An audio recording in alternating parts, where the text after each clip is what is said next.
একবার কোথাও যাচ্ছিলাম ট্রেনে করে, তো বসে আছি, আমার অপর সাইডে এক মহিলা এসে উঠলেন যথারীতি। খানিকক্ষণ পরে উনি কী করলেন, ব্যাগ থেকে স্যানিটাইজার বের করলেন। এটা করোনার অনেক আগে, যখন করোনা আসেনি তারও অনেক আগে। তো তিনি কী করলেন, ব্যাগ থেকে স্যানিটাইজার বের করলেন। স্যানিটাইজার বের করে পাশে রাখলেন, আর তার সঙ্গে ব্যাগের ওপর একটা টিফিন বক্স রাখলেন। রাখার পর খানিক পরে উনি ভালো করে হাতটা স্যানিটাইজ করলেন। আমি দূর থেকে দেখছি, বেশ ভালোই লাগছে। যে এত ব্যস্ত লাইফ দেখে মনে হচ্ছিল সার্ভিস করে, এখন জানি না কি। দুটো ব্যাগ ছিল সঙ্গে, তো দেখে খুবই ভালো লাগছিল।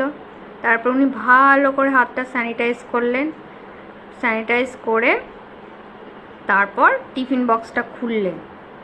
খোলার পর কি বেরোলো জানেন? কলা, তাও আবার অতিরিক্ত নরম হয়ে যাওয়া কলা। সেই কলাকে খাওয়ার জন্যে ভদ্রমহিলা তিনি কি করেছিলেন না, হাতটাকে ভালো করে স্যানিটাইজ করেছিলেন কলাটা খাওয়ার জন্য।